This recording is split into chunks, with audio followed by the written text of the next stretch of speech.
വിമർശിച്ച പറയാണ് ഹിന്ദു ഫാഷിസത്തിന്റെ മുഖം. എന്ത് ഹിന്ദു ഫാഷിസത്തിന്റെ മുഖം? ഗണേശൻ വിമർശിച്ച പറയാ.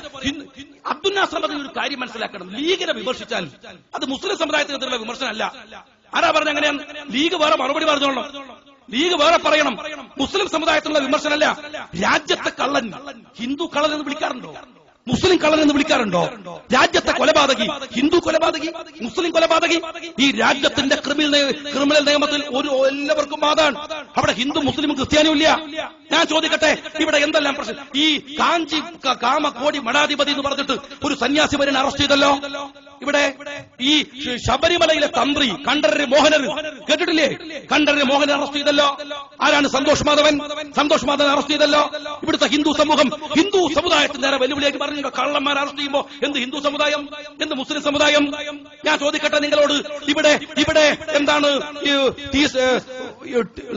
ക്രിസ്ത്യൻ സമുദായവുമായി ബന്ധപ്പെട്ട് അഭയ കൊലക്കേസ്, അതുമായി ബന്ധപ്പെട്ട സിസ്റ്ററെ ഒരു പാതിരി അറസ്റ്റ് ചെയ്തല്ലോ.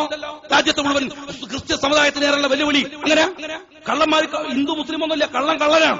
പിന്നെ അവൻ ഹിന്ദു മുസ്ലിമോ എന്ന് പറയുന്നത്? അബ്ദുൽ നാസർ മദനി വിമർശിക്കുമ്പോ അത് മുസ്ലിം സമുദായത്തിന് നേരെയുള്ള വിമർശനമെന്ന് കരുതരുത്, അങ്ങനെ തെറ്റിദ്ധരിക്കരുത്.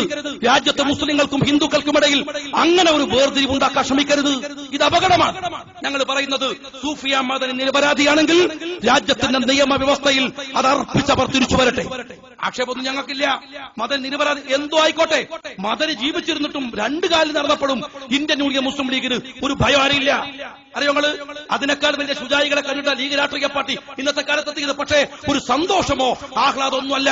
പക്ഷെ സമുദായത്തിലെ ജനങ്ങളുടെ മനസ്സിലേക്ക് നിങ്ങൾ വിഷവിത്തുകൾ പാകരുത്. ഇന്നത്തെ ഈ കേരളം ഉണ്ടല്ലോ, ലോകത്തിലെ മുസ്ലിങ്ങൾക്ക് മാതൃകയാണ് ഈ കേരളം. ലോക മുസ്ലിങ്ങൾക്ക് അതിശയോക്തി പറയണോ? പണ്ട് കൊടുവള്ളിയിലെ വാവാട് വന്ന് 10 കൊല്ലം മുമ്പ് ഞാനിത് പറഞ്ഞാൽ ഒരുപക്ഷെ അതിശയോക്തിയാണ്. എന്നാൽ ഇന്നതല്ല. നമ്മളുടെ കുട്ടികളുടെ കയ്യിൽ ലാപ്ടോപ്പ് ഉണ്ടാവും, കമ്പ്യൂട്ടർ ഉണ്ടാവും, ഇന്റർനെറ്റ് വഴി അവൻ ലോകത്തൊന്ന് നോക്കട്ടെ. ലോകത്തിലെ മുസ്ലിങ്ങളുടെ സാമൂഹ്യ പശ്ചാത്തലം പരിശോധിക്കട്ടെ. സൗദി അറേബ്യയിൽ ഉണ്ടാവില്ല.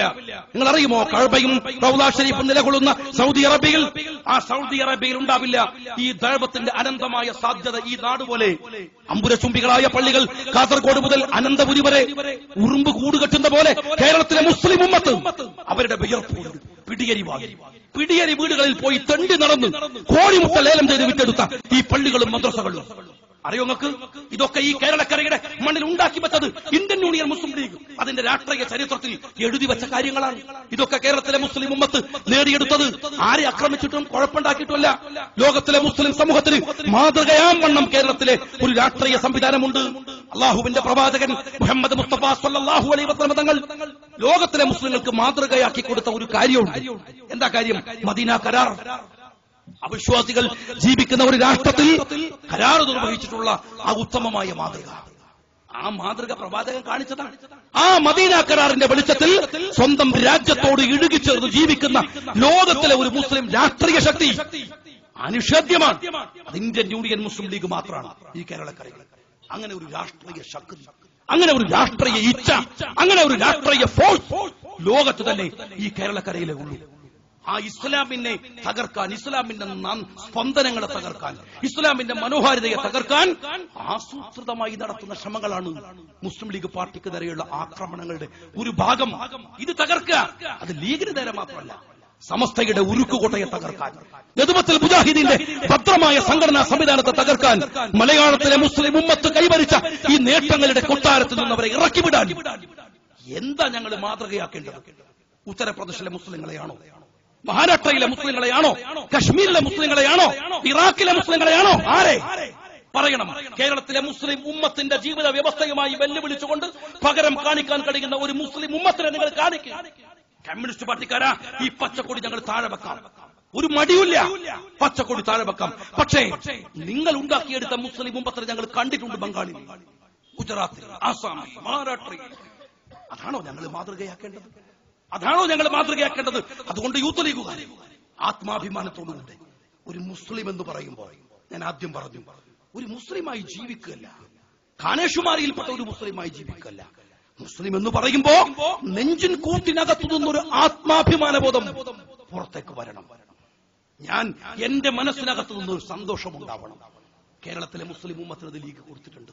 ഇസ്സത്തുള്ള ഒരു സമുദായമായി 67% റവന്യൂ വകുപ്പ് ലീഗ് കൈകാര്യം ചെയ്യുന്നു എന്ന് ഒരു ലീഗിന്റെ പ്രവർത്തകൻ ഇത്തിരി ഇത്തിരി അഹങ്കാരത്തോടുകൂടെ വേദിയിൽ വെച്ച് പ്രസംഗിക്കാറുണ്ടോ? അവനവന്റെ ഒരു ചെറിയ സന്തോഷം കൊണ്ടായിരിക്കാം. പക്ഷെ ഞാൻ ചോദിക്കട്ടെ, ആ ഒരു ഇത്തിരി സംശയത്തെ, ഇത്തിരി സന്തോഷത്തിന്റെ, ആഹ്ലാദത്തിന്റെ 100-ൽ സംശയം പോലും 67% റവന്യൂ വകുപ്പ് മുസ്ലിങ്ങൾ കൈകാര്യം ചെയ്യുന്നു എന്ന് പറയുമ്പോ ഇവിടുത്തെ ഒരു ഹിന്ദു സമുദായത്തിന്റെ മനസ്സിലില്ല. അതാ കാര്യം. വിശ്വാസമാണ് അവർക്ക് ലീഗിനെ, മുസ്ലിം ഉമ്മത്തിനെ.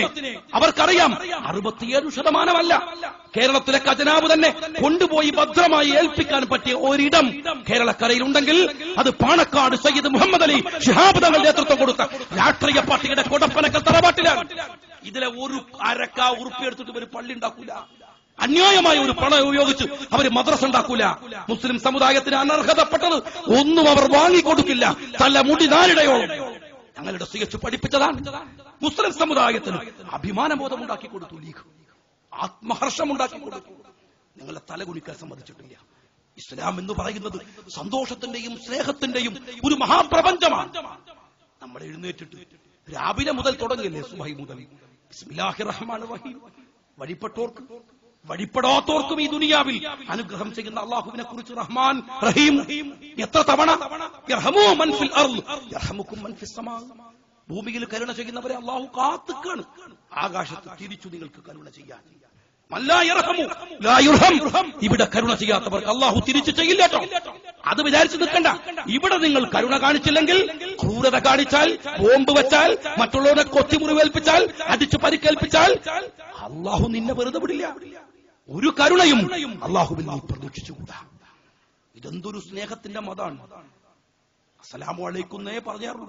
അല്ലാഹുമ്മ അൻതസ്സലാം വമിൻകസ്സലാം വഇലൈക യർജിഉസ്സലാം. പ്രവാചകരെ, എന്താണ് സ്വർഗം എന്ന് ചോദിച്ചപ്പോ പറഞ്ഞു ദാറുസ്സലാം, സമാധാനത്തിന്റെ വീട്. സമാധാനത്തിന്റെ വീട്ടിലേക്ക് പോകുമ്പോ കത്തിയും ബോംബും കൊടാലിയൊക്കെ ആയിട്ടാ പോവുക, എസ് കത്തിയോ ഐ കത്തിയോ ആയിട്ടാ. സമാധാനത്തിന്റെ വീട്ടിലേക്ക് പോകേണ്ടത് സന്തോഷം നിറഞ്ഞ മനസ്സുമായിട്ടല്ലേ അള്ളാഹുവിന്റെ അടുത്തേക്ക്.